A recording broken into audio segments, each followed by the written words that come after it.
ध्यान की आज्ञा की है।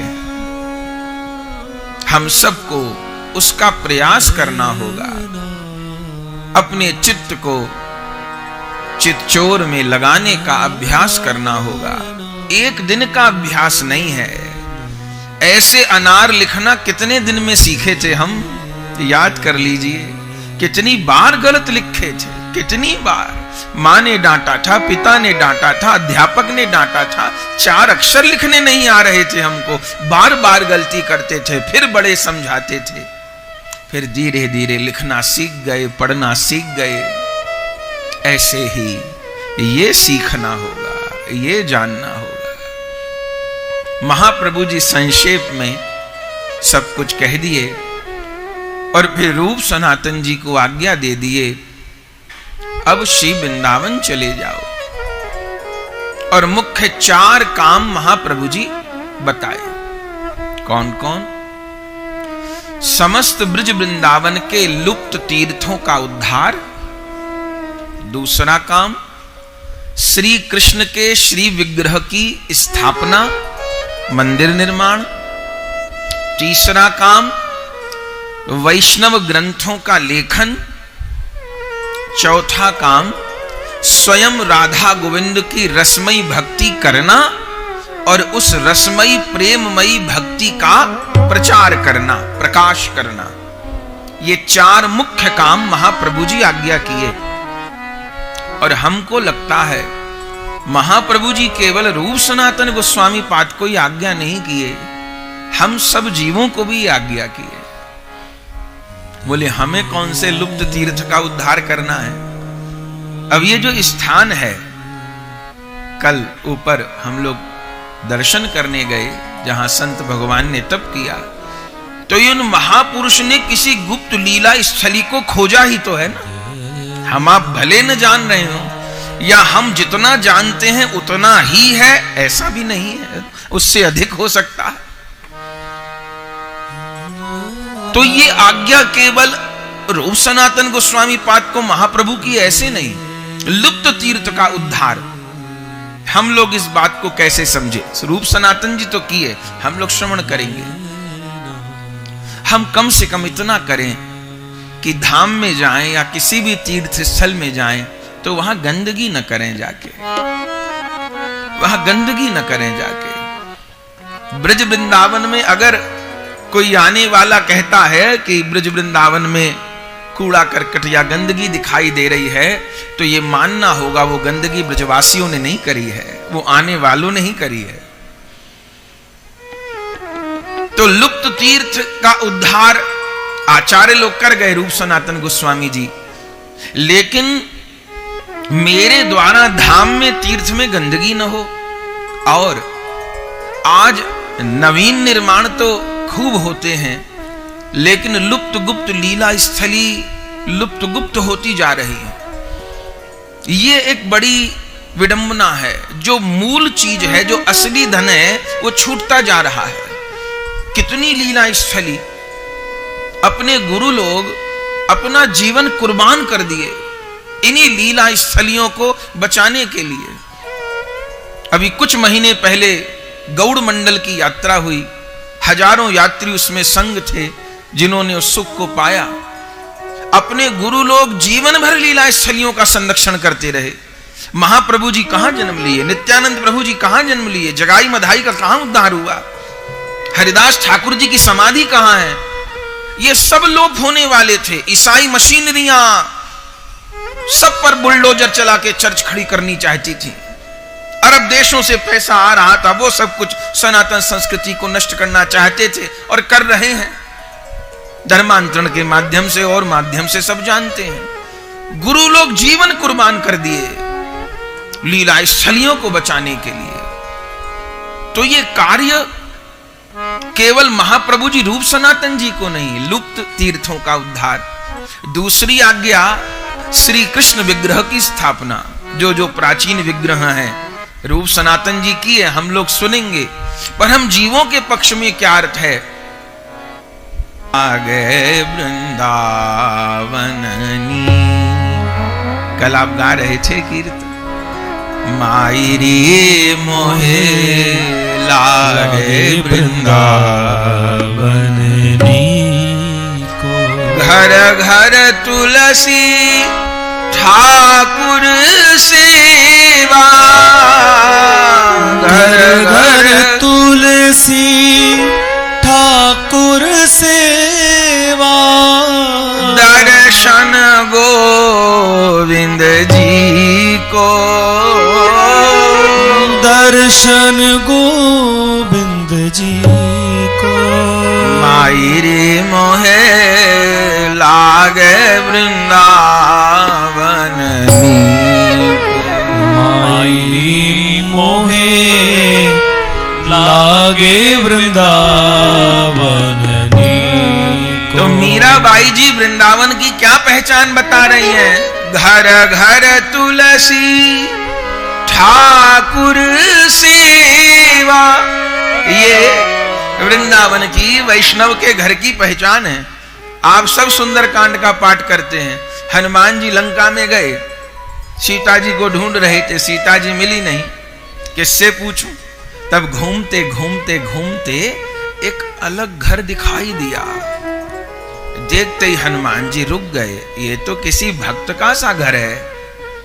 विभीषण जी का घर दिखाई दिया। क्या पहचान थी? क्या लिखा है रामायण?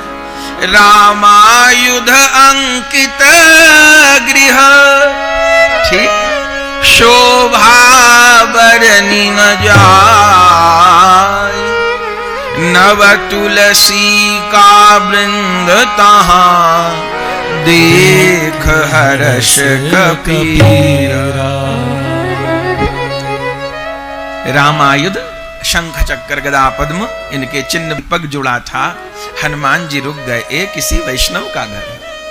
सोचिए, यदि विभीषण जी ने अपने प्रत्यक्ष तो बाद में मिलना हुआ ना, पहले तो घर को ही देखा ना बाहर से, क्या कहें? महाप्रभु जी पहली आज्ञा किए लुप्त तीर्थ उद्धार, दूसरी आज्ञा किए श्री विग्रह स्थापना। हम वैष्णवों के पक्ष में इसका क्या अर्थ हो सकता है? सबके घर में ठाकुर सेवा विराजमान। वो घर कैसा जिसमें ठाकुर सेवा नहीं है? हाँ, जितनी बन सके करनी तो अच्छे से अच्छी है, पर जितनी बन सके ठाकुर सेवा सब करिए। घर में कैसे रहा जा सकता है बिना ठाकुर सेवा के? वे स्वामी है, मैं तो नौकरानी हूं गोवर्धन नाथ की, मालिक तो ही है, मैं तो नौकरानी। हमारी एक वैष्णव बहन है, महाप्रभु के आगे भी ये सब लगी रहती हैं सबके, तो हमको कहती हैं गुरु जी किसी दिन सब छुट्टी कर जाती हैं। ऐसा हो जाता है, न बर्तन वाली आई, न पोछा वाली आई, न कपड़ा कोई नहीं आई, तो सब काम खुद ही को करना होता है। तो मैं दुखी नहीं होती, प्रसन्न होती हूँ। क्यों? कि आज राधा रानी सारी सेवा मेरे से ही ले रही है। आज राधा रानी बर्तन भी मुझसे ही मंजवाएंगी, झाड़ू पोता भी मुझसे लगवाएंगी, कपड़ा। आज श्री जी मुझ पे सबरी सेवा ले रही। आज मैं पूरी नौकरानी बनी, उनकी पूरी दासी बनी। ये भावना करे तो ये गृह कार्य भी भजन हो सकते हैं। ठाकुर सेवा, प्रेम से ठाकुर सेवा, बोझा मान के ठाकुर सेवा नहीं, प्रेम से सेवा। एक वैष्णव रसोई में कोई भी बनी वस्तु कैसे सीधे ग्रहण कर सकता है? मुंह में चल कैसे जाएगी? रसोई के मालिक ठाकुर जी हैं, घर के मालिक ठाकुर जी हैं। जो कुछ बनेगा वो पहले उन्हीं को निवेदित होगा, पर निवेदित तब होगा जब प्याज लहसुन बनने बंद होंगे। प्याज लहसुन के छौंका भी लगेंगे और तो कैसे होगा? तो पहली आज्ञा किए कि लुप्त तीर्थ उद्धार करना है, दूसरी आज्ञा किए श्री विग्रह की स्थापना करनी है, श्री रूप सनातन गोस्वामी जी किए। तीसरी आज्ञा किए कि वैष्णव ग्रंथों का लेखन करना है। रूप सनातन गोस्वामी जी के अपार ग्रंथ है, अपार ग्रंथ है। जहां जहां श्री राधा कृष्ण की भक्ति की चर्चा है, जहां जहां कृष्ण भक्ति की बात है, युगल प्रेम की बात है, वृंदावन की भक्ति की बात जहां जहां कही जा रही है, वहां रूप सनातन जी के कहे हुए वचनों को ही दोहराया जा रहा है। वो अंतर इतना है, रूप सनातन गोस्वामी जी ने सारी बात संस्कृत ग्रंथों में कही है, फिर उन्हीं भावों को आगे वाणीकार रसिकों ने अपनी वाणियों में गाया है। श्री राधा कृष्ण की प्रेममयी भक्ति को, वृंदावन की भक्ति को रूप सनातन जी के ग्रंथों के बिना समझा जा सकता नहीं, केवल पदों से पूरा नहीं पढ़ सकता। आचार्यों ने सिद्धांत को भी, नहीं तो राधा कृष्ण की भक्ति ना, एक 25 साल की लड़की को राधा रानी बना दिया है, एक 30 साल के लड़के को कृष्ण बना दिया है, वो सड़क पे नाच रहे हैं और तमाम लोफर लड़के उनके साथ हाथ में हाथ डाल के नाच रहे हैं कि जी राधा कृष्ण बुलाए हैं। सोचिए, इससे दुर्गति ज्यादा और क्या हो सकती है। कि जी बहुत बड़े सेठ जी के ब्याह था और उनके यहां वो पार्टी चल रही थी, तो उसमें भी एक स्टेज लगा था रासलीला का, और उसमें एक लड़का लड़की जवान, उनको राधा कृष्ण बना दिया। वो क्या कर रहे हैं जी, वो बारातियों को दूध सर्व कर रहे हैं, भोजन सर्व कर रहे हैं। हाँ, सेठ जी कितने धार्मिक हैं, क्या देखो राधा कृष्ण के रूप बना दिए सबको। ये धार्मिक नहीं है, नरक में गिरेंगे ये काम करके। इतनी स्वरूप की अवमानना तो ये तभी होता है जब रहस्य नहीं जानते, सत्संग तो किए नहीं महापुरुषों का, वो ऊपर ऊपर इसे देख लिया बस, कैसे होगा। हम डॉक्टर के पास जाते हैं ना, कोई रोग होता है तो, और डॉक्टर जो पर्चा देता है दवाई का वही मेडिकल स्टोर पे जाके देते हैं। मेडिकल स्टोर पे जाके ये तो नहीं कहते ना कि मेडिकल स्टोर वाले भैया एक तो वो हरा वाला पत्ता निकाल दो, एक वो लाल वाला बहुत अच्छा लग रहा है, एक वो नीली शीशी बहुत बढ़िया लग रही है, एक ये और निकाल दो। ऐसे कहते हैं क्या कि एक हरा निकाल दे, एक लाल निकाल दे, एक पीला निकाल दे?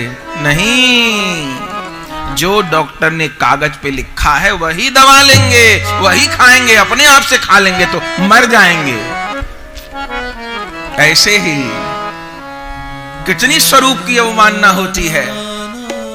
तो रूप सनातन गोस्वामी पास सिद्धांत ग्रंथ भी, माने ब्रज उपासना का सिद्धांत क्या है और उसका रस पक्ष क्या है। ये गोपी भाव इतना सस्ता नहीं। अभी तो मत पूछिए, सड़क पे कितनी गोपी दिख जाएंगी, लड़का लड़की जैसे कपड़ा पहन लेंगे और बन गए गोपी। अरे भैया, 1000-2000 में गोपी नहीं बनाया जाए, नहीं तो सभी बन जाते। ये तो जीवन गलाने का नाम गोपी बनना है कि 1000-2000 के मेकअप पे गोपी बन जाएंगे। अभी तो सभी चीज सस्ती हो गई, फैलाव तो बहुत हो गया, गहराई नहीं रही। लेकिन जिन तालाबों का फैलाव बहुत होता है, गहराई नहीं होती, उनका पानी पीने लायक नहीं होता। कुएं का फैलाव नहीं होता, कुएं की गहराई बहुत होती है, तो उसका पानी हजारों साल में भी खराब नहीं होता।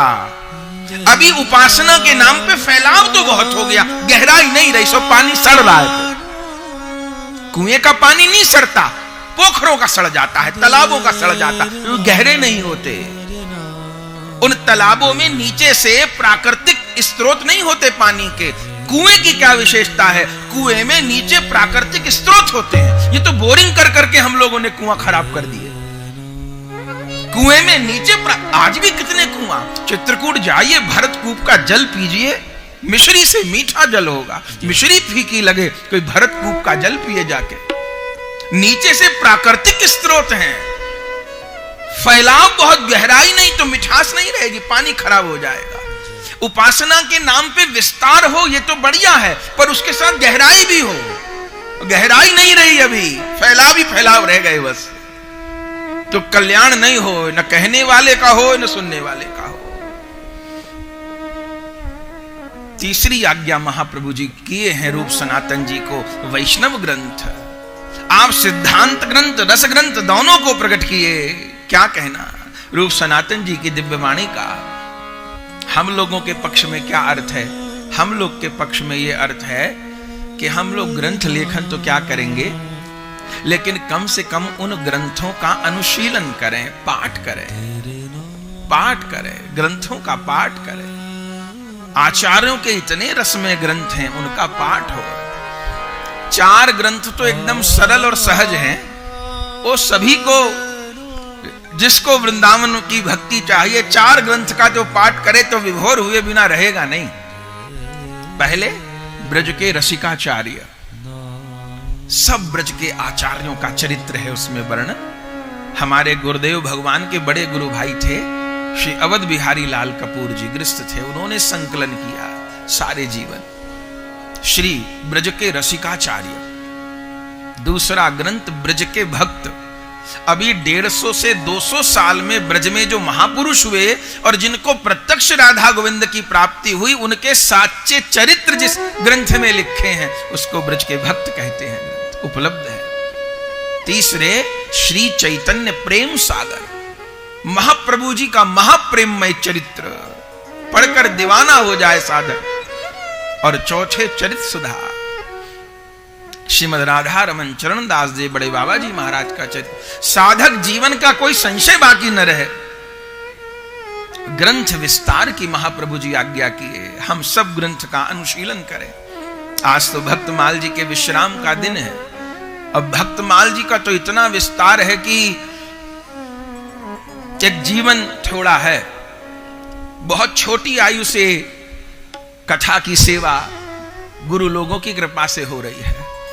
7 बरस के थे तब से, लेकिन आज तक भक्तमाल पूरी हो गई है ये नहीं कह सकते।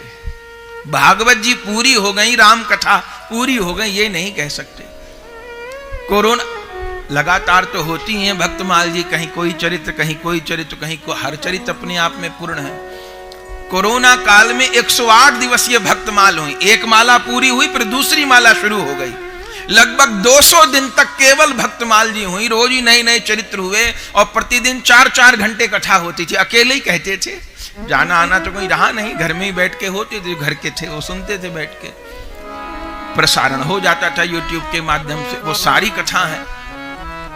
समय है तो सुनिए, पत्थर दिल के भीतर भी भगवान का प्रेम जागृत हो जाए, ऐसी भक्तमाल जी की कथा है। भगवान की कथा की बहुत महिमा है, लेकिन भगवान की कथा सुनने से भगवान के प्रभाव का ज्ञान होता है। भक्तों की कथा सुनने से भगवान के स्वभाव का ज्ञान होता है, स्वभाव का ज्ञान होता है, तब प्रीति उदय होती है। अपने वैष्णवों ने हमारे ही नाम से YouTube चैनल बनाया है, गौरदास जी महाराज करके। उसमें सारे दिव्य दिव्य सत्संग हैं, तमाम भक्तों के चरित्र, जयदेव गोस्वामी जी, बिल्व मंगल जी, भागवत जी भी हर बार नए नए रूप में, कभी किसी प्रसंग पर, कभी किसी प्रसंग पर। राम कथा 8 जुलाई से केवल किष्किंधा कांड है लुधियाना में, केवल सुंदर कांड की, केवल लंका कांड की, फिर आचार्यों के जो रस ग्रंथ हैं उनकी चर्चा। और जिनको रस भक्ति में प्रवेश हो गया है, ये कितने वैष्णव प्रश्न पूछते हैं कि अपने YouTube चैनल पर सत्संग है, 31 दिन की क्लास है, एक तरीके से समझिए। एक तो 31 दिवसीय श्री नरोत्तम प्रार्थना, उसमें कैसे श्यामा श्याम की प्रेममयी सेवा प्राप्ति के लिए साधक अभिलाषा करता है और कैसे फिर निमग्न होता है। दूसरे 31 दिवसीय श्री विलाप कुसुमांजलि ग्रंथ है दास गोस्वामी पाद का, कैसे तुलसी मंजरी जी पूरी अष्टायाम की उसमें भावना है, भोर से लेकर रात तक राधा गोविंद की नित्य लीला में कैसे मन को जोड़ना है, कैसे अभ्यास करना है। अब स्नान हो रहे हैं, प्रभु गोचारण को जा रहे हैं, श्री जी रसोई कर रही हैं, सूर्य कुंड पे मिलन हो रहे हैं, राधा कुंड पे मिलन हो रहे हैं, प्रभु गैया चरा के लौट रहे हैं, अभिसार हो रहे हैं, रात्रि, पूरी अष्टायाम की भावना। 31 दिवसीय एकदम क्लास के जैसा, कक्षा के जैसा। दूसरे 31 दिवसीय श्री राधा रसुधा निधि, पूरी जिसको रस भक्ति में प्रविष्ट होना है। 31 दिन के 3 माने 93 दिन का वो सत्संग है, केवल रस शास्त्रों पर। एक साधक का खूब पोषण हो जाए, कहीं जाना नहीं आना नहीं, श्रवण करके अपना उद्धार कर सकते हैं, इस प्रेम राज्य में प्रवेश किया जा सकता है। यह सब बात किस लिए है? इस कलयुग को पावन करने के लिए श्री कृष्ण चैतन्य महाप्रभु जी प्रकट भय हैं। श्री कृष्ण चैतन्य महाप्रभु जी की कृपा के बिना इस रस राज्य में प्रवेश हो नहीं सकता। जहां जहां रस है वहां किसी न किसी रूप में कृष्ण चैतन्य महाप्रभु जी का संबंध है। स्वीकार कोई करे दुराग्रह से या न करे, संबंध है। उस रस का परिवेशन महाप्रभु की कृपा के बिना है नहीं, कृपा की रस ग्रंथों का लेखन करना है और सिद्धांत ग्रंथों का, रस ग्रंथों का, दोनों का लेखन करना, यह भी रूप सनातन गोस्वामी पाद किए। और चौथी आज्ञा किए कि स्वयं रसमयी भक्ति करनी है और उस रसमयी भक्ति का प्रचार प्रसार करना है। यह केवल रूप सनातन जी के लिए आज्ञा नहीं है, हम सबके लिए आज्ञा है। हम सबको भी प्रचार कार्य करना है। ये कथा कहने के पीछे हमारा उद्देश्य क्या है? ये कथा कह के धन इकट्ठा नहीं करना। क्या करना है? बहुत संपन्न परिवार से हैं, भूखे घर से छोड़ो निकले हैं, बहुत संपन्न परिवार से हैं। ये सब करके धन इकट्ठा करना उद्देश्य नहीं है। अगर कथा के द्वारा 1 रुपए की प्राप्ति होती है तो उसमें और 50 पैसे अपनी तरफ से लगा करके 1.5 रुपया बना के उसका कथा के विस्तार में प्रयोग हो जाता है, कथा के प्रचार में प्रयोग हो जाता है। एक कथा के द्वारा दाम नाम इकट्ठा नहीं करना है। कथा की राशि कथा के ही प्रचार में उपयोग हो। श्री महाप्रभु जी रूप सनातन जी को आज्ञा की, हम लोग श्रवण करेंगे। उस समय जो साधन थे, साधन नहीं थे उस समय, तो कोई मोबाइल तो नहीं थे ना, टीवी तो नहीं थे ना, फेसबुक यूट्यूब तो नहीं थे ना। जीवन कुर्बान कर दिया आचार्य लोग, स्वयं प्रचार किए, सबको भेजा, सबको भेजा, यहां जाओ, पैदल यात्राएं करते थे। हमारे बड़े गुरु लोग गांवों में जाके नाम प्रचार करते थे। गुरु महाराज बताते थे कि पानी भर जाता था रास्ते में, परम गुरुदेव परात्पर गुरुदेव तो खोल को सिर पे रख लेते, इतने इतने पानी में निकल के जाते थे गांवों में प्रचार करने। क्योंकि अगर न जाएं तो वहां पर इस्लाम का प्रचार हो जाए। ईसाई मशीन नहीं खड़ी थी, एक एक को घर घर पे जाकर के भगवान नाम का उपदेश करना, भगवत भक्ति से जोड़ना। कितना प्रचार, कितना किया। हाँ, पूर्व के अब कोई कहे कि अरे वो महापुरुषों चैनल फैनल के चक्कर में थोड़ो पड़ते थे पूर्व के महापुरुष। अरे भैया तब थे नहीं ना ये। उस समय उन महापुरुषों के पास जो साधन थे उन्होंने उसका भरपूर उपयोग किया। वर्तमान समय में जो साधन है उनका उपयोग किया जाएगा। अभी इस जगत में भगवत भक्ति के प्रचार का सबसे बड़ा माध्यम क्या है? YouTube, Facebook, TV channel. तो जितनी सामर्थ्य है, जब नकली चीजों का प्रचार हो रहा है तो असली चीज का क्यों न हो। जब सिंथेटिक दूध धड़ल्ले से बिक रहा है तो हमें सिंथेटिक तो नहीं बेचना, पर देसी गैया का दूध है तो उसका क्यों न प्रचार प्रसार हो। कोई बात नहीं, कोई सिंथेटिक नकली दूध बेचे, हमको गुरु देसी गैया का दूध दिए, कामधेनु गाय का, हम वो कामधेनु का गाय का दूध बांटेंगे। कोई बात नहीं। जितनी सामर्थ्य है, जितनी औकात है, जितने साधन है, अब उस नाम प्रचार में जो धन की आवश्यकता है उतना धन जुटाने की, जितनी तन की सामर्थ्य है उतना तन झोंक देने की, जितनी जन की आवश्यकता है उतना जन झोंक देने की प्रचार कार्य होगा। जब गुरु लोग गौर का दास बनाए हैं तो गौर तो इस जगत में प्रेमा भक्ति का प्रचार करने के लिए आए, तो नाम को कलंकित तो नहीं करेंगे ना। जितनी औकात है, माना कि अंधकार घना है, माना कि अंधकार घना है, पे दिया जलाना कहां मना है। माना कि अंधकार घना है, पे दिया जलाना कहां मना है। हम दिया बन के जलेंगे, कोई बात नहीं। कोई दूसरा आएगा, दीपक से दीपक जुड़ेगा, वो जितनी औकात है, जितनी सामर्थ्य है, झोंक देंगे। अंतिम सांस तक प्रचार कार्य होगा। ये लक्ष्य है, और कोई लक्ष्य नहीं। और तो क्या करना। ये सब दुनिया के समान मिट्टी जैसे लगते हैं, किसी चीज में कोई आकर्षण बाकी नहीं रहा। उसका रस पीने के बाद हर चीज मिट्टी के ढेले की जैसी है, आकर्षण नहीं, केवल व्यवहार है, प्रचार हो।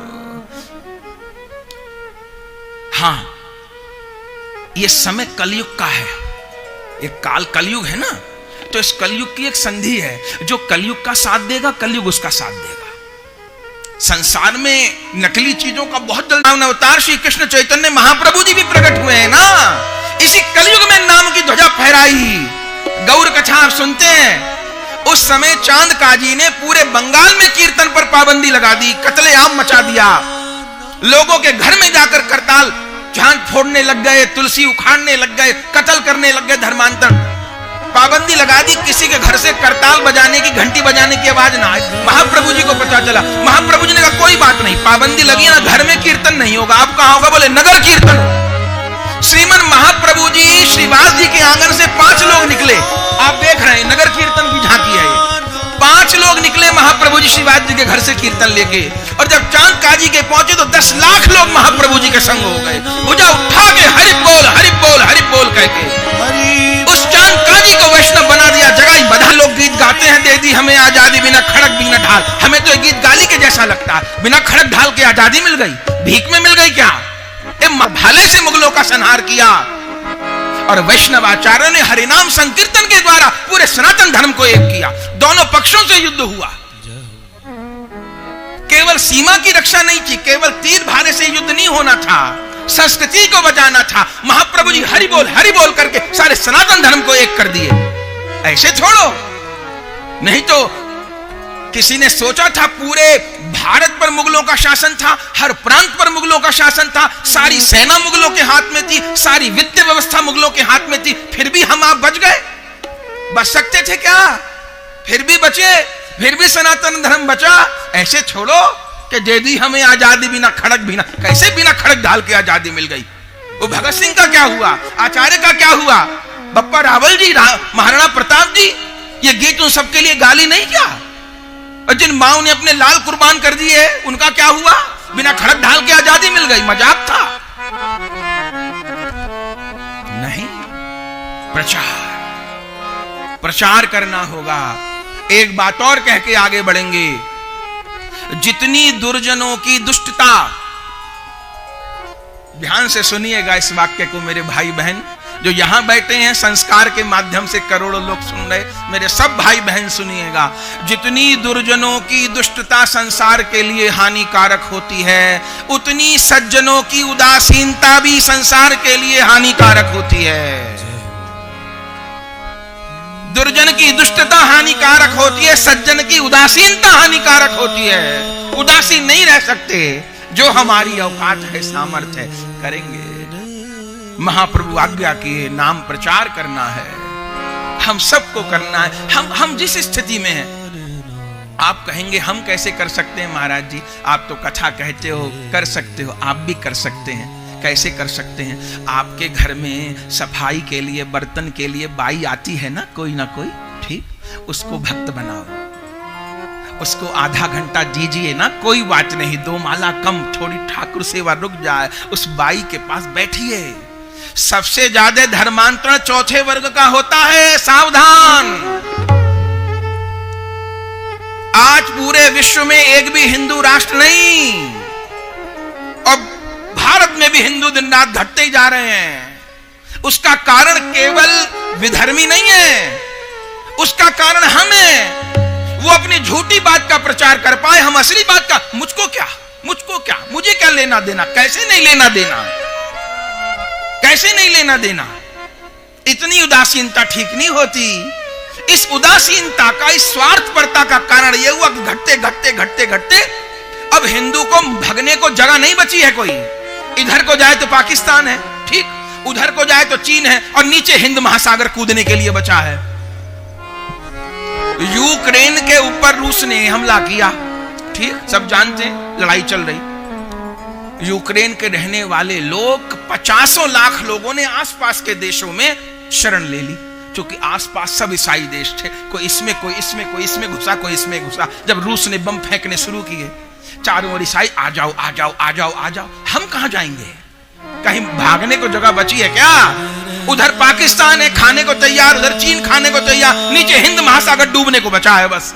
और हिंदू को तो भागने की जगह नहीं बची कहीं। उदासीनता से काम नहीं होगा। भक्त बनाइए, उसको थोड़ा समय दीजिए, समझाइए, बहन पहले जन्म में तैने कुछ ऐसे कर्म जो किए होंगे जो इस जन्म में तुझे लोगों के घर जूठे बर्तन मांजने पड़ रहे हैं। अब थोड़ा भजन कर, एक माला महामंत्र की कर, कुछ गलत वस्तु खाती है तो उसको छोड़ दे। बहन एकादशी व्रत रखा कर, वो कहेगी मैं कहां फलार, अरे हमारे यहां फलार कर लिया कर, दूसरे का एकादशी व्रत में सहयोग करने से ठाकुर प्रसन्न होते हैं। एकादशी रख, हमारे यहां फलार, मैं तेरे लिए फलार करा दूंगी। किसी मंदिर में मत दीजिए, उस काम वाली को करवा दीजिए फलाहार, मैं तुझे फलाहार करवा दूंगी। अपनी दुकान में कुछ कर्मचारी काम करते हैं, उनको कोशिश करिए। अरे यही तो होगा कि 10 में से 8 जगह सफलता मिलेगी, एक जगह भी सफल हो गए, 2 जगह भी सफल हो गए, ठाकुर प्रसन्न होंगे। अपने को प्रयास करना है, उसका परिणाम क्या होगा ये नहीं देखना, परिणाम ठाकुर जाने। वो गीता में कह रहे हैं तू कर्म कर, फल मैं देखूंगा। वो प्रभु हमको देख रहे हैं। माना कि अंधकार घना है, दिया जलाना कहां मना है। हम सब लोग दीपक बन के प्रज्वलित हों, ये पूरा भारत आलोकित होगा, पूरा भारत आलोकित होगा। हिंदुओं को राम मंदिर के लिए क्यों भीख मांगनी पड़े, कृष्ण मंदिर के लिए क्यों भीख मांगनी पड़े? जहां 100 करोड़ हिंदू रहते हो, कृष्ण जन्मभूमि के लिए भीख मांगनी पड़े, अदालतों के चक्कर लगाने पड़े, ये कितनी विडंबना है। ये दूसरे की गलती नहीं, हिंदू की दुर्बलता है, उदासीनता है। महाप्रभु आज्ञा की है, लुप्त तीर्थ उद्धार करना है, श्री कृष्ण विग्रह की स्थापना कर मंदिर निर्माण करना है, वैष्णव ग्रंथों का लेखन करना है, स्वयं रसमयी भक्ति करनी है, रसमयी भक्ति का प्रचार करना है। रूप सनातन प्रचार अपने स्तर पे जहां तक हो सकता है, अपने घर परिवार, अपने रिश्तेदार, जहां तक कोई बात सुन सकता है। 3 नियम तो सबको दिलवाइए, प्रयास करिए। महाप्रभु जी की आज्ञा है और जितना बन पाए अच्छा। यदि 3 नियम भी इस कलिकाल में निभ जाए तो भवसागर से बेड़ा पार हो जाएगा। क्या? पहली तुलसी निष्ठा, सब लोग तुलसी धारण करिए। और तुलसी धारण में नियम है कि प्याज लहसुन त्याग करना होगा। जो भी पाएंगे प्रभु को निवेदन करके पाएंगे। कोई कहेगा कि घर में बाकी सब खाते हैं, हम क्या करें? कोई बात नहीं, बाकी को बना दीजिए, आप मत पाइए। बस तुलसी निष्ठा, तुलसी धारण करिए, कंठ में तुलसी धारण कर लिए, तुलसी जी की सेवा करिए। दूसरी निष्ठा है एकादशी निष्ठा। सब लोग पूरी श्रद्धा से एकादशी व्रत का पालन करिए। एकादशी महाव्रत है। केवल एकादशी व्रत करके गोविंद मिलते हैं। अम्बरीश जी महाराज को मिले कि नहीं मिले, भागवत प्रमाण है ना। अपने से बना के, पेट से बना के कोई बात नहीं बोल रहे। अम्बरीश जी महाराज को एकादशी किए से भगवान की प्राप्ति भई। राजा रंती देव को एकादशी किए से भगवान की प्राप्ति। एकादशी 11 का व्रत करिए। भूखे नहीं रह सकते तो फलाहार लीजिए, अन्न कदापि न लीजिए, अगले दिन पारण करिए। एकादशी निष्ठा, पहली तुलसी निष्ठा, दूसरी एकादशी निष्ठा और तीसरी है नाम निष्ठा। गुरु ने जो नाम बताया हो, जो प्यारा लगता है उसका जप करिए। सारे नामों में एक सी क्षमता है। हाँ, अभी किसी नाम में निष्ठा नहीं तो महाप्रभु जी सारे जगत के लिए महामंत्र की आज्ञा किए हैं। हरे कृष्णा कृष्णा कृष्णा हरे हरे, हरे राम राम राम हरे हरे। श्री महामंत्र का आश्रय लीजिए। धीरे धीरे प्रयास करके 16 माला का अभ्यास करिए। 25,000 नाम होता है। महाप्रभु कहते हैं 3 नियम का भी कोई पालन कर ले, मैं गारंटी लेता हूं, भार लेता हूं, भवसागर में डूबेगा नहीं, नित्य गोलोक को प्राप्त करेगा। इससे सरल सहज सस्ता कुछ हो सकता है क्या? प्रचार करना होगा। जिसकी जितनी स्थिति है, जिसकी जो कक्षा है, जिसकी जो स्थिति है, उस प्रचार कार्य के लिए अपने गुरु लोग प्राण कुर्बान कर दिए। करना होगा, सबको करना होगा, अपनी अपनी सामर्थ्य के अनुसार। अब इस प्रचार कार्य में कोई सहयोग करे तो ठीक, नहीं करे तो भी ठीक, पर अपनी सामर्थ्य के अनुसार जो अपने पास साधन है उनको झोंक देना होगा। हम छोटे थे, हमारे पिताजी शरीर के 150 रुपया देते थे हमको जेब खर्ची के लिए। हम यहां बैठे हैं, उस 150 रुपया में हम 1.5 पैसे की कभी टॉफी लेके नहीं खाए। 150 रुपया देते थे, 1 पैसे की टॉफी आइसक्रीम नहीं खाए। वो पूरे के पूरे 150 रुपया के ग्रंथ लेते और वितरण कर देते, और फिर वितरण करते फिर पूछते पढ़ा कि नहीं पढ़ा, पढ़ा कि नहीं पढ़ा। पूरा याद होता था। कोई झूठे कह देता पढ़ लिया तो बताते थे क्या पढ़ा बताओ, वो कहते नहीं तो पढ़िएगा। ऐसे कितने महाप्रभु जी के चरित्र, कितने भक्तमाल जी के ग्रंथ, सब बांटते थे, सब बांटते थे, बहुत छोटी उम्र से। ऐसे नहीं करना होगा। महाप्रभु जी 4 आज्ञा प्रदान किए हैं। लुप्त तीर्थों का उद्धार, श्री कृष्ण विग्रह की स्थापना, वैष्णव ग्रंथों का लेखन और स्वयं रसमयी भक्ति राधा कृष्ण की करनी है और प्रचार करना है। इसलिए भक्तमाल में नाभा गोस्वामी जी कहते हैं, ब्रज भूमि रहस्य राधा कृष्ण भक्त तोष उद्धार किया, संसार स्वाद सुख बात जो दुह रूप सनातन त्याग दियो। ब्रज भूमि रहस्य, जहां जहां कृष्ण भक्ति दिखाई दे रही, महाप्रभु की कृपा है। कोई इस कलयुग में न कीर्तन जानता था, कृष्ण भक्ति जानता था, न जुगल भक्ति जानता था, न वृंदावन जानता था, कुछ नहीं जानते थे। श्रीमद महाप्रभु आकर प्रकट किए, मी जानत ना को, इससे जना को प्राय दई दरसाए जैसी सुखमुख। उन रूप सनातन जी को प्रणाम जिन्होंने संपूर्ण ब्रज वृंदावन को प्रकट किया, राधा कृष्ण की प्रेममयी भक्ति को प्रकट किया, स्वयं किया। जाना तो नहीं चाहते थे, महाप्रभु का संग चाहते थे, पर महाप्रभु कहे देखो, मेरे पास रहने से जो मुझे सुख होगा उससे 100 गुना सुख मेरा काम करने से होगा। एक बेटा जो माँ बाप के पैर तो बहुत छूता है लेकिन उनको पानी भी नहीं देता, तो उससे माँ बाप राजी नहीं होंगे। तो राम जी का नाम भी लेना पड़ेगा भैया, और राम जी का काम भी करना पड़ेगा।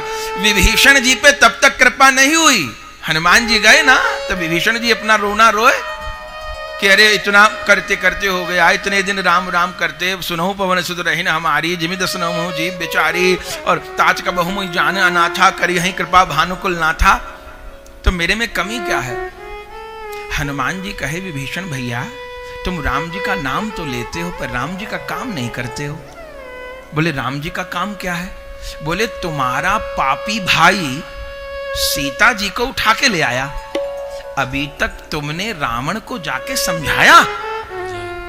बोले जी मैं क्या समझाऊं, वो तो सुनेगा ही नहीं, मैं उसको बता नहीं सकता, वो मानेगा नहीं, वो तो वैसा है, वो तो वैसा है। हनुमान जी कहे वो कैसा है मैं ये नहीं पूछ रहा, तुम बताओ तुम्हें जो करना चाहिए था वो तुमने किया कि नहीं किया, ये बताओ। बोले कहा तो नहीं। क्यों नहीं कहा? बोले कहने से क्या होगा, रावण मान जाएगा। हनुमान जी ने कहा रावण मानेगा कि नहीं मानेगा ये मैं नहीं बोल रहा, पर तू ना कहने के पाप से बच जाएगा। तूने क्यों नहीं कहा? गलती हो गई हनुमान जी, तो अब सुधारनी होगी क्या? तो दोनों भक्तों में संधि हो गई। विभीषण जी ने कहा मेरे पास मां है पिता नहीं है। हनुमान जी ने कहा मेरे पास पिता है मां नहीं है। विभीषण जी ने कहा मैं तुमको मां से मिलवा देता हूं। हनुमान जी कहे मैं तुमको पिता से मिलवा दूं। एक के पास सीता जी हैं, एक के पास राम जी हैं। विभीषण जी सीता जी का पता बता दिए और हनुमान जी विभीषण जी की शरणागति करवा दी। विभीषण ने समझाया, रावण नहीं माना, सब जानते हैं, लात मारी, लेकिन विभीषण ना कहने के दोष से बच गए। ये तो मूर्ख लोगों की बनाई कहावत है कि घर का भेदी लंका ढाए। ये तो मूर्ख लोगों की, विधर्मियों की बनाई कहावत है। कोई धोखा देके विभीषण आए थे क्या? लाख बार समझाया तू पाप कर रहा है, डूब जाएगा, मर जाएगा, सब नष्ट हो जाएगा, और वो न माने तो जलते के संग जल जाए, डूबते के संग डूब जाए, मरते के संग मर जाए क्या? नहीं। खूब समझाया, नहीं माने तब फिर आए। युद्ध में भी कितनी बार समझाने गए, मेघनाथ को समझाए, कुंभकर्ण को समझाए, रावण को हाथ जोड़ जो रावण लात मार रहा है वो पैर पकड़ रहे, भैया कोई बात नहीं, बड़ा भाई तो बाप के जैसा होता है, और मार लो, 2-4 थप्पड़ मार लो, लात मार लो, पर राम से विरोध न करो। परमात्मा ने अवतार लिया है, जे जानकी जी को हरण करके लाए वो जगदम्बा है। जगदम्बा की पूजा होती है, बुरी दृष्टि डालोगे तो ज्वाला सबको खा जाएगी यहां। पर नहीं माने तो ठीक है। विभीषण जी शरण में आ गए राम जी के, तो इतना तो हो गया कि रावण के कुल खानदान को तर्पण देने वाला कोई बचा। अब विभीषण भी उन्हीं की तरफ रहते, वो भी मर जाते, तो रावण के कुल खानदान को जल देने वाला भी नहीं बचता।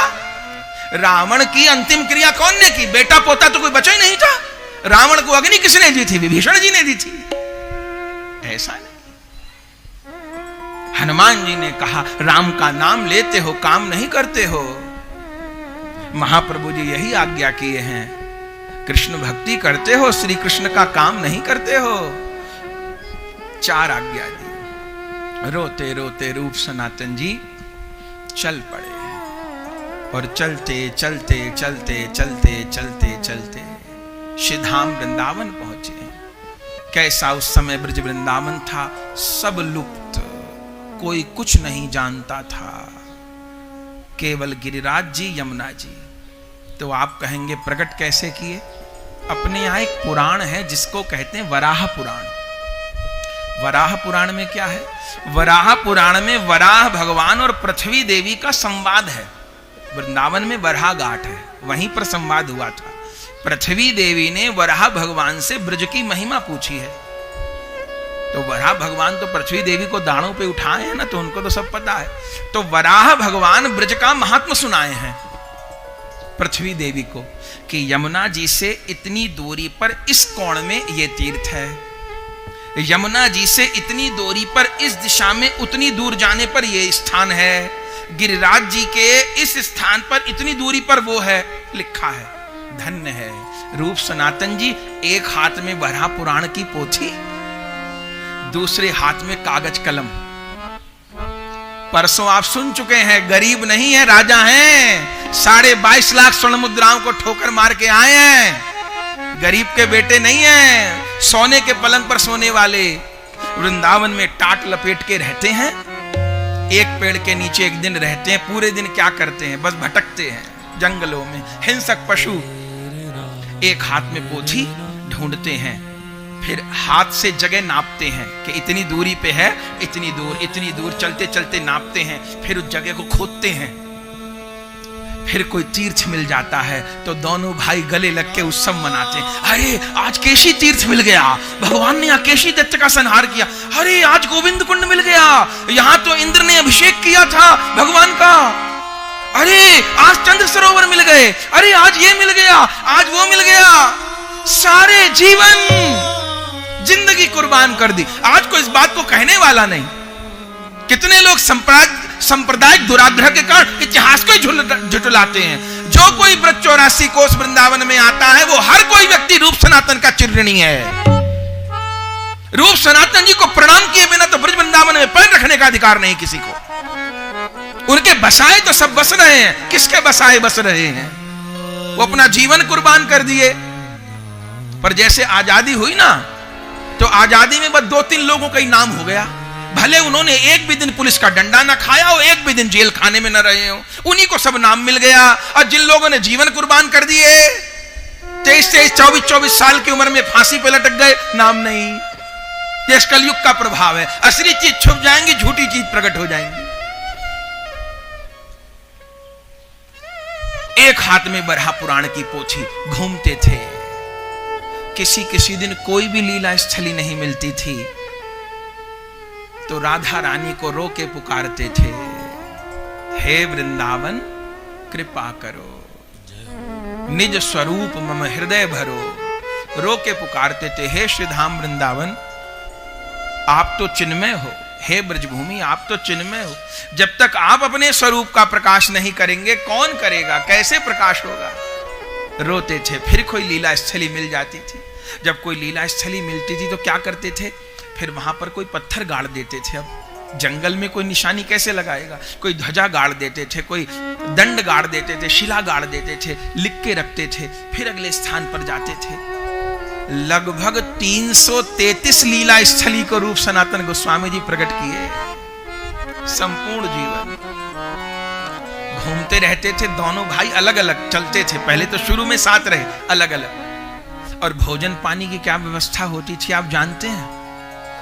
अब राजा के जैसा वैभव था, कभी रोटी तो बनाई नहीं और आती भी नहीं थी। ये सब रसोई का काम करना, समय भी नहीं था।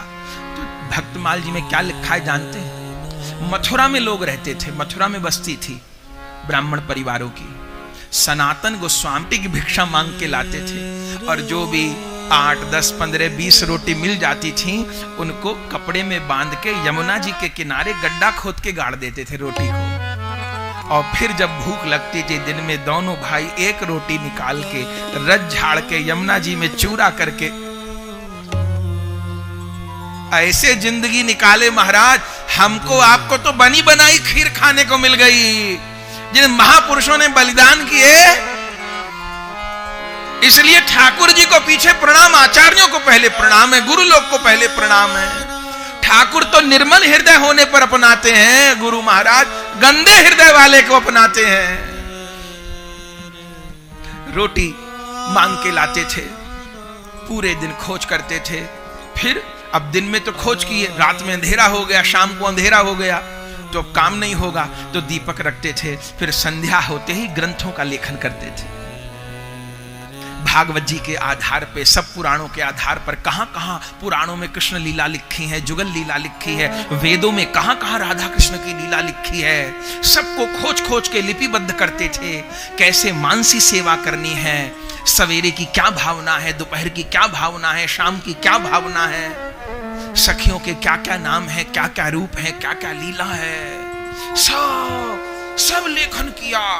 पूरी रात ग्रंथ लेखन, सोते खपते खबर नहीं, सोते खपते खबर नहीं, रात में ग्रंथ लेखन करते थे। उसके बाद अपना भजन भी करते थे और दिन भर लीला स्थलियों की खोज करते थे। रूप गोस्वामी जी अलग चल रहे थे, सनातन जी अलग। खोजते खोजते और तीर्थ तो काफी मिल गए, योगपीठ नहीं मिल रही थी। योगपीठ जानते हैं, योगपीठ उस स्थान का नाम है, यमुना जी के किनारे श्यामा श्याम ने वंशीवट के नीचे जिस स्थान पर गरबैया देकर के रास के समय झांकी प्रदान की है। ये सबसे प्राचीन जो श्यामा श्याम की झांकी है ना, जैसे यहां पर भी आप दर्शन कर रहे हैं, योगपीठ की झांकी है। गरबैया दे के प्रिया प्रियतम खड़े हैं यमुना जी के किनारे वंशीवट के नीचे, इसको योगपीठ की झांकी कहते हैं। श्यामा श्याम की 3 झांकी का ध्यान होता है, इसलिए श्री गोपाल मंत्र राज में भी 3 शब्द हैं। उन 3 का अर्थ क्या है? कृष्ण शब्द का अर्थ मदन मोहन है, गोविंद शब्द का अर्थ योगपीठ की झांकी है, और तीसरे शब्द का अर्थ रास बिहारी है।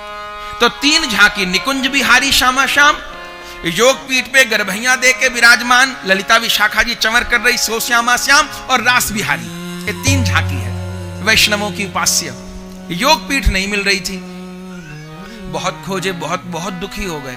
एक दिन तो रात को रोते रोते सो गए, ग्रंथ भी लेखन नहीं किए, रोटी भी नहीं लिए, रोते रोते तभी स्वप्न में एक 7-8 वर्ष का बालक प्रकट हो गया। अरे रूप, क्यों रो रहे हो है? योगपीठ नहीं मिल रही? अरे वो यमुना जी के किनारे जो गोमा टीला है ना, ऊंचो सो टीला, वो टीला ही तो योगपीठ है। तू तो रोज निकले वहां से, वो गोमा टीला ही योगपीठ है। उसी समय रूप गोस्वामी जी की नींद खुल गई, योगपीठ को ढूंढ रहे थे। तभी जिस बालक का स्वप्न में दर्शन हुआ था वही प्रत्यक्ष दर्शन हुआ। वो बालक ऐसे ऐसे उंगली करके बुलाए, रूप गोस्वामी जी पीछे पीछे भागे, और भागते भागते भागते भागते आज भी गोविंद जी का दर्शन करिए। वृंदावन में जो मंदिर है, आज भी टीले पे जाना पड़ता है। टीले पर लेकर के गया, उस समय मंदिर तो था नहीं, टीला था, और उस ग्वाले की गैया अपने थनों से दूध छोड़ रही थी, टीला ऊपर से गीला हो रहा था, और वो बालक यही योगपीठ है। अंतर ध्यान हो गया। रूप गोस्वामी जान नहीं पाए कौन बालक था। उसी समय सनातन गोस्वामी जी जितने आचार्य थे बुलाया, भैया योगपीठ मिल गई, योगपीठ मिल गई, योगपीठ मिल गई। धीरे धीरे जो कुछ ब्रजवासी थे, कोई फावड़ा ले आया, कुदाल ले आया, खोदने लग गए। जैसे जैसे खोदने लग गए टीले को, अब भीतर तो गोविंद देव बैठे हैं जो आजकल जयपुर में दर्शन देते हैं। टीला खोदने लग गए, भीतर से क्या आवाज आए? हौले हौले, हौले हौले, धीरे धीरे। रूप गोस्वामी जी कहें, भैया फावड़ा हटाओ, कुदाल हटाओ, हाथ से मिट्टी हटाने लगे। तो कौन प्रकट हुए? कहिए श्री राधा गोविंद देव की जय हो। आज आप जिनका जयपुर में दर्शन करते हैं, ठाकुर तो प्रथम ठाकुर हैं, वृंदावन के ठाकुर हैं, गोविंद देव। मीराबाई जी क्या कहें? जब मीराबाई जी आए तब तक बिहारी जी तो प्रकट भी नहीं हुए थे। तो मीराबाई जी क्या कहें? कीर्तन में मायरी मोहे लागे वृंदावन नी को, घर घर तुलसी ठाकुर सेवा दर्शन गोविंद जी को। बिहारी जी थोड़ा प्रकट भय थे, बिहारी जी बहुत पीछे प्रकट हुए। दर्शन गोविंद जी को। मीराबाई गोविंद देव के मंदिर में नाची है, कीर्तन किया है। ठाकुर जी प्रकट किए। कौन दिन प्रकट हुए? बसंत पंचमी के दिन गोविंद देव जी प्रकट हुए। और तब तो क्या कहना, महान उत्सव मनाया गया। पीछे मंदिर निर्माण हुआ। रूप गोस्वामी जी के बाद भी बहुत दिन तक रहा। फिर 1700 में औरंगजेब का आक्रमण हुआ। फिर औरंगजेब ने बहुत हानि की। तब तक सब आचार्य लोग जा चुके थे। फिर उस पापी का तो नाम क्या लेना। ब्रज में कत्लेआम किया, बारूद भर के मंदिर उड़वाए, तोपों से मंदिर उड़वाए। तब पहले आज भी आप जाएं, गोविंद देव जी का बाहर जो मंदिर है वो 7 मंजिला था, अभी तो 2 मंजिल है। बारूद भर के उड़वाया था औरंगजेब ने। आगरा से मंदिर दर्शन होता था गोविंद देव जी का, जो दीपक जुड़ता था आगरा से दिखता था, तो देख रहा था। उसको तो हिंदुओं का बर्दाश्त नहीं था। तब सब पुजारी लोग चूंकि गोविंद देव जी को पहले गोविंद कुंड लाए, फिर कत्लेआम होने लग गया। फिर भरतपुर आए। राजस्थान में राजपूत रहते थे तो यहां मुगल नहीं आते थे, अधिक युद्ध होता था इसलिए। फिर आमेर आए, आमेर में रहे गोविंद जी। फिर जब राजा जयसिंह ने जयपुर बसाया, तब पहले ठाकुर जी के लिए महल बनवाया। नहीं तो ये था मंदिर बनवाएंगे, पर जयसिंह ने कहा नहीं, ठाकुर जी महल में रहेंगे, हम अपने लिए अलग घर बनवाएंगे। तो जिस मंदिर में जयपुर में ठाकुर जी विराजते हैं वो जयसिंह का महल ही तो है। और ऐसे बनवाया कि सामने से दर्शन हो। और जब ठाकुर जी जयपुर पधारे, जयपुर विराजे, तो राजाओं ने अपने नाम के आगे राजा लिखना बंद कर दिया। उस समय की मोहर है शोध संस्थान में, क्या लिखते थे? राजाधिराज गोविंद देव दीवान जयसिंह, अपने को दीवान लिखते थे। यहां के राजाओं ने एक लिंग जी को राजा लिखा, राजाधिराज एक लिंगनाथ, दीवान अपने को राणा लोग लिखते थे। एक लिंग भगवान को, ये एक लिंग भगवान मीरा जी की ससुराल के ठाकुर जी हैं। महाराणा प्रताप जी ने, बप्पा रावल जी ने, राणा सांगा जी ने इनके राजमहल में बप्पा रावल जी का वो महान भाला रखा है जो भोलानाथ ने उनको प्रदान किया था मुगलों का संहार करने के लिए। एक लिंग भगवान ने प्रदान किया था। और बहुत बड़ा भाला है, हर समय वहां पाठ होता रहता है भगवती का, दीपक जुड़ा रहता है। बप्पा रावल। पर इन महापुरुषों का इतिहास तो बताया नहीं गया ना, क्योंकि फिर उससे धर्मनिरपेक्षता को हानि हो जाती। झूठे झूठे इतिहास पढ़ाए गए। बाबर महान, हुमायूं महान, शाहजहां महान। वो शाहजहां अपनी पत्नी का इतना दीवाना था कि मरने के बाद उसने ताजमहल बनवा दिया। ये नहीं बताया वो इतना दीवाना था मुमताज का। वो तो मुमताज के मरने के 10 दिन बाद ही अपनी बेटी से ही निकाह कर लिया था शाहजहां ने। ये नहीं बताया इतिहास में।